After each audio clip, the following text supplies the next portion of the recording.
Okay, that was good enough. What's up guys, it's Vincent here from Relish Music, and today we're gonna talk about the three, not most, but we're just gonna talk about three overseen guitar tips. Guitar tips that I haven't seen people address enough yet, although I think they're overlooked, hence the video title. But yeah, let's get into it. My number one tip, and you might be laughing about it, is actually sleeping.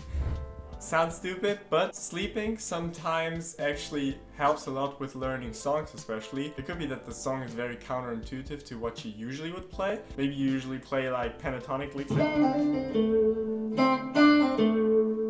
But then it's something weird with like string skipping, like where you like skip the G string here, for example. That stuff can always be confusing. Or for example, when you have to do the roll over thing where you like play two strings after another but on their same thread. It's like super easy to play this, but it's so much harder to play this. And if that is in a fast lick or something that you want to learn, often it can lead to confusing times, because if you try to learn it at normal or even at slower speed, your fingers might automatically do what they're used to doing. One thing that helps is learning it slow, but what people overlook is what helps a lot is waiting. Is literally just learning the lick that you memorize the notes. You don't necessarily have to be able to play it slowly yet, like just sort of be able to play like at a super slow speed and remember the notes. If you then go to bed and wake up the next day, it will be so much easier, I'm telling you, because overnight the new connections that you learn will solidify and it will be so much easier and more natural for you to play something that before felt super weird. Like often I literally had licks that I couldn't play, I slept, and without any more practice I played the guitar and I nailed them. Pretty good stuff on the first tip, I would say. The second one isn't as weird. It's pretty simple. It is make your own music. Don't just learn songs, but also try to make your own songs. And of course, not everyone has the equipment of a good DAW, which is like a music making program, but you definitely have the option to record something on your phone or just write something on the fly. Like if you're already familiar with improvising, just try out like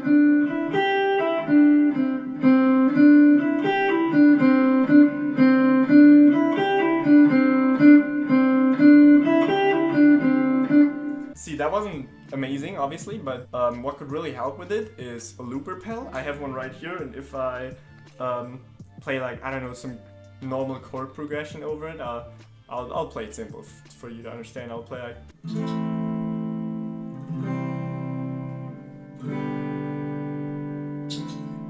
and then I'll play that.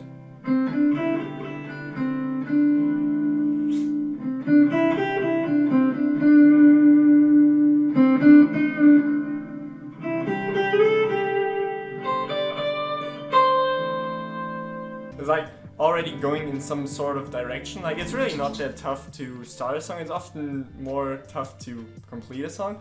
But just start with what you have. Just try to write something. Even if it's just the chord progression that you sing over. Singing is always great. Always helps you. Even though if you're not a singer, just sing for yourself. You don't have to sing for other people, but it always is great fun. I would advise. So yeah, making your own music helped me a lot. I probably learned at like double or triple the speed than without making my own music, because making your own music is just, it gives you so many connections. You learn new things every time and it's just great. Best tip I can give. The next tip would be to listen to music. And I know what you're thinking.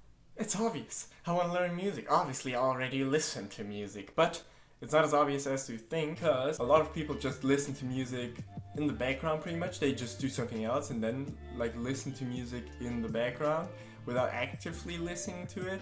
And it makes such a huge difference to just do nothing else but put on music, put on your headphones and actively listen to the different parts. Like the best thing to do would be to listen to songs you like a lot very actively. And what I mean by very actively is not just listen to it and enjoying it, but actually trying to listen for different things. Like listen for the bass line, for example. Listen what the guitar is doing roughly. Try to listen what the different instruments do and how they work together. And then maybe if you want to, try to learn some stuff by ear, like listen to a song, and if you think, oh, that lick sounds good.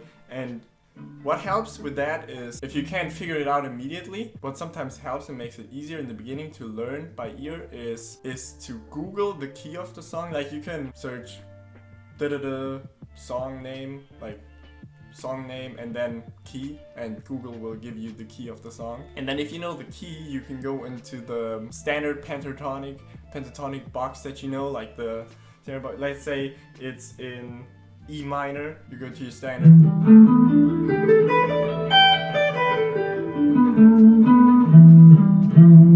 And try to figure it out, because often licks are simpler than you think, and you can figure out the individual notes in the pentatonic box pretty easily than just looking up the entire next, because often you find stuff in your pentatonic box. That is the last tip, and I hope you enjoyed this video. If you did, be sure to let me know, subscribe and like, and I don't know, I hate asking for stuff like that, but I feel like it's necessary these days. But yeah, if you enjoyed these tips, be sure to give them a try. I'm sure they will help you.